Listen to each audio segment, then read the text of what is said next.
So, welcome back to a channel update, and this has become a little bit of an annual tradition, although usually I think it falls between Christmas and New Year, whereas this year I do intend for it to come out before Christmas, so over the course of the festive season I can actually check in while I'm visiting home and see what the feedback on this video is, because it is going to be a fairly important one, because of course this is where we summarise all the things which have happened in the previous year of 2023 and look ahead to what we intend and what we hope 2024 will bring.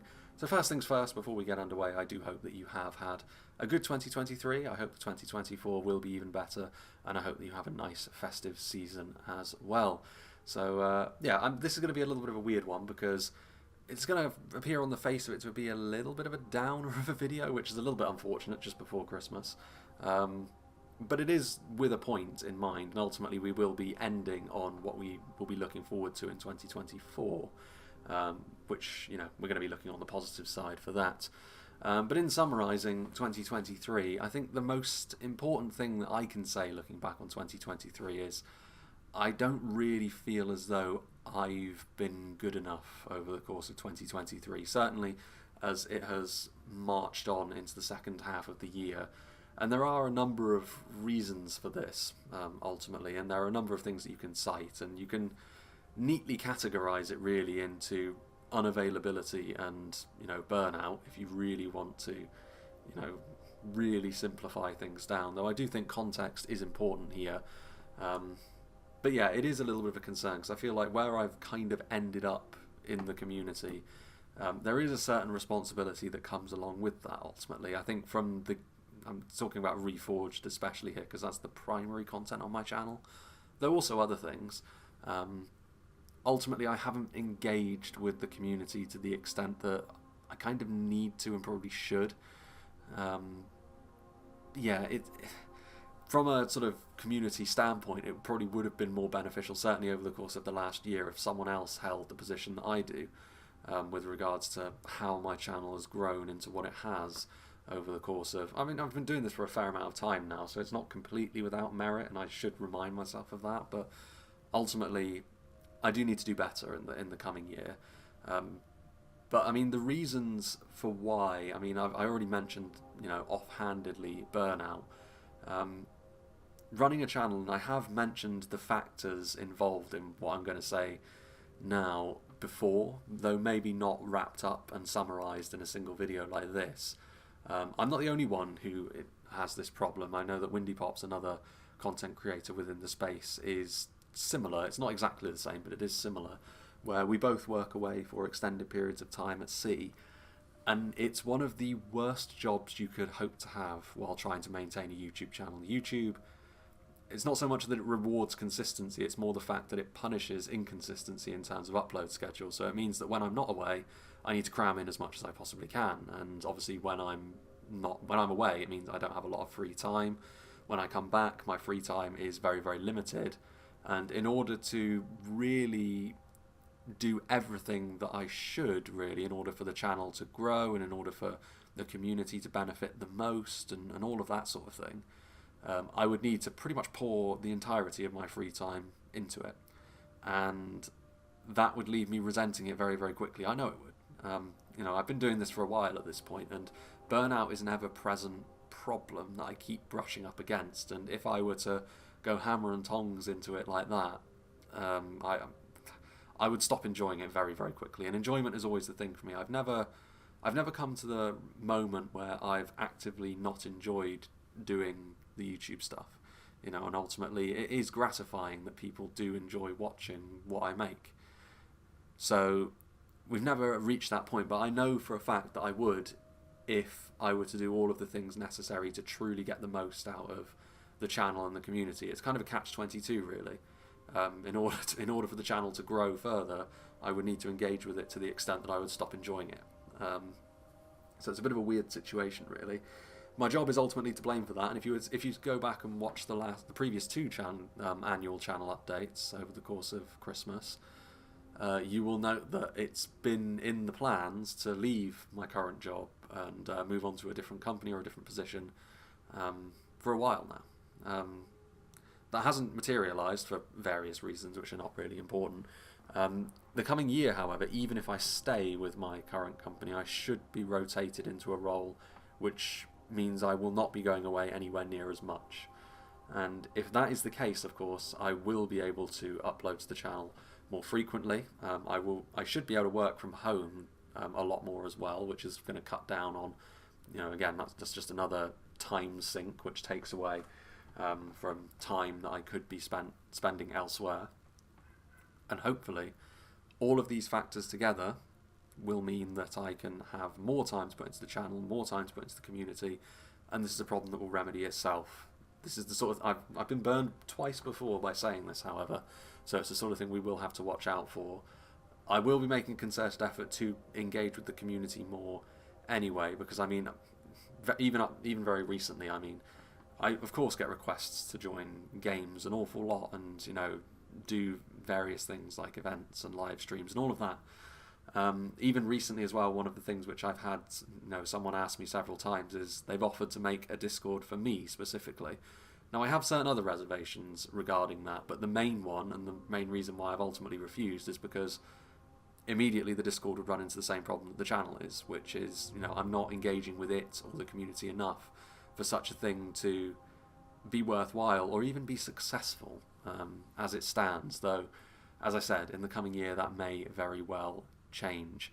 And yeah, it always makes me feel really guilty when I say I can't play. Like, very often it is because I simply don't have the time, but even when I do have the time, ultimately chances are, if it's at the weekend, I've already recorded 1, 2 or even 3 battles that day. The last thing I want to do is play more Medieval 2. Yeah, it's a weird situation that I find myself in. Like I said, I couldn't have chosen a worse job really to try and run a YouTube channel in tandem with it, but hopefully that the next year will remedy that, and even if it doesn't, I'll find a way to make it better, I think is the key. And the winter is the best time to do that, because of course I'm working away far less, if at all. It's only really March when that starts to kick in generally, so we'll have to wait and see. And even to the point of the channel itself, like I haven't really...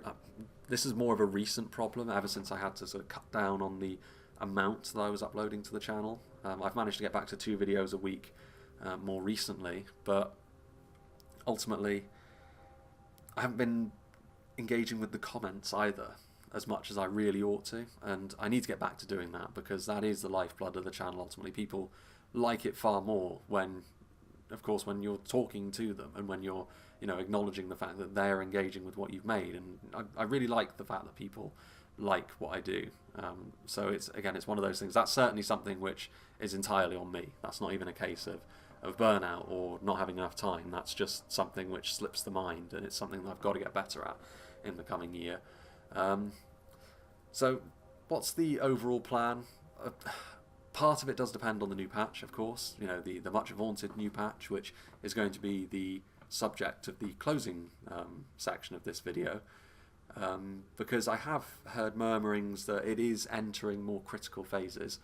It would be just my luck if they finalise that over the festive period when I'm not here and not able to record. That would that would just be absolutely bloody typical.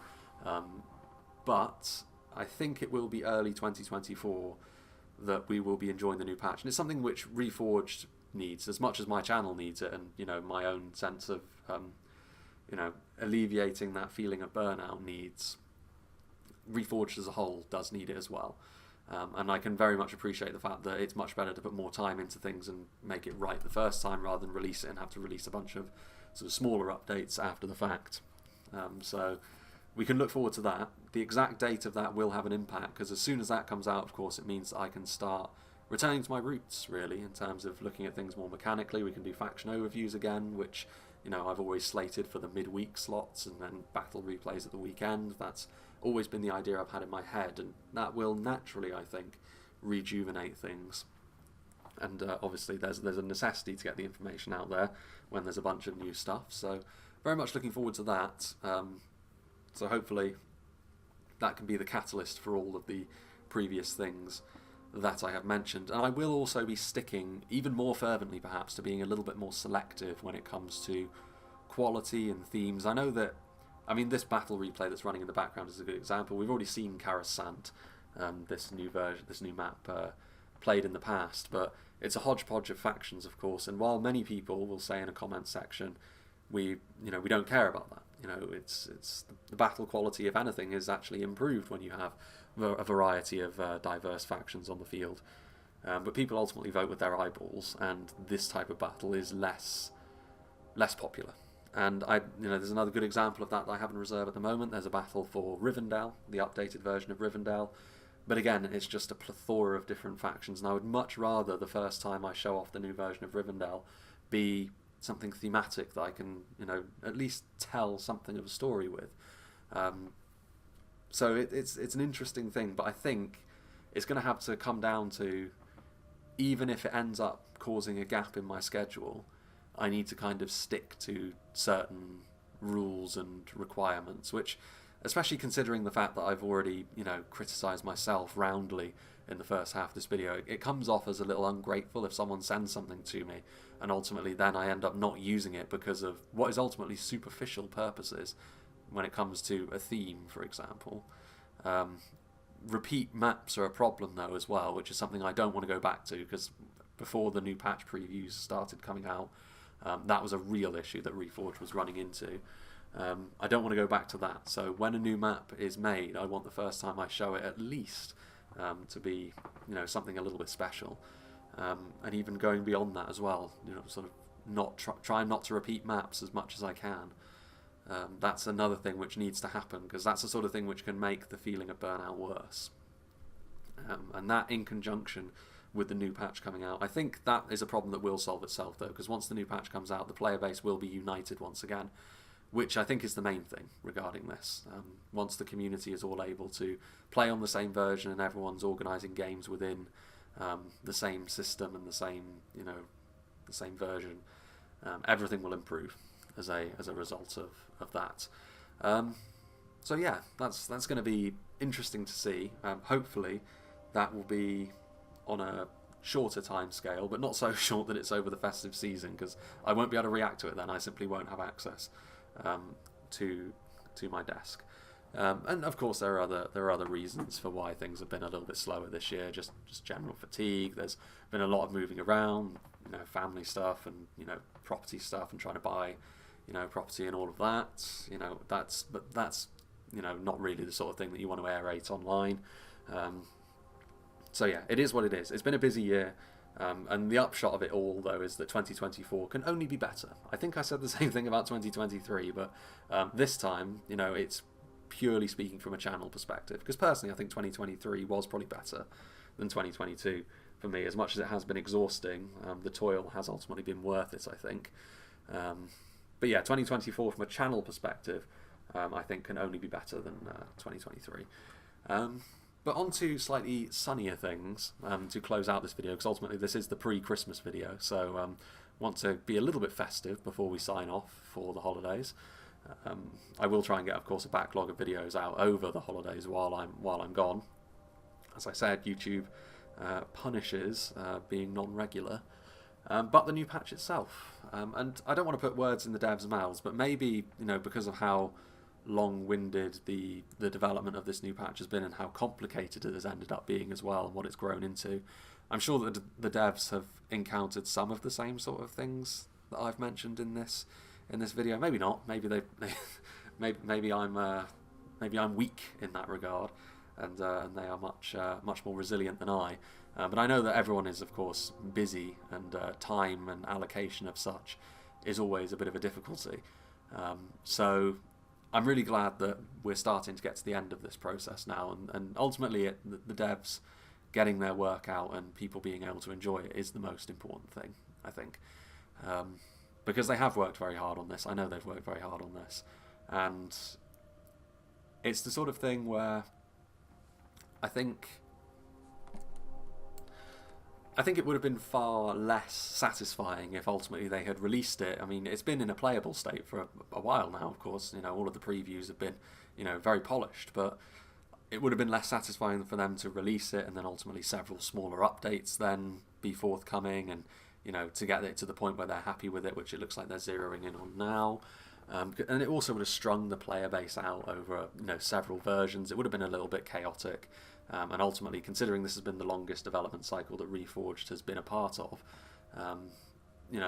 they want to get it right. And I think the gaming industry in general has been littered with examples of things being released before it's fully ready, and Reforged is very unlikely after this time to fall into that trap at the very least. And like I said, as much as I've been able to cover the new patch over the course of the last half year or so, for the most part, there's plenty of things I haven't shown off, like entire maps, whole factions even. So there's plenty of new stuff, and that really, I think, is going to be the catalyst for things being a lot better in 2024 with regards to the mod as a whole, my channel, and just the community in general, the reunited player base, all of the new stuff. It can only be a catalyst for good. And then, of course, there's Silmarillion, which has undergone mechanical changes recently of its own. Everything really is pulling in the right direction, I think, for 2024 to certainly be better, from a channel perspective anyway, and that's a purely selfish perspective in that regard, than 2023 was. So yeah, that's really the festive note that I wanted to end up on. I am optimistic about 2024, as much as I think 2023 was a little bit disappointing, if I'm being brutally honest. But of course, feedback is always welcome. And I will be checking the comments more vehemently in the future. That's something that I can do immediately, of course. So yeah, please do leave your comments down below, and let me know your thoughts, and I will sign off this video really in much the same way that I started it, to wish everyone a very happy festive period, and hopefully a good start to 2024. I hope you found this somewhat informative, and I hope you'll join me for whatever is next.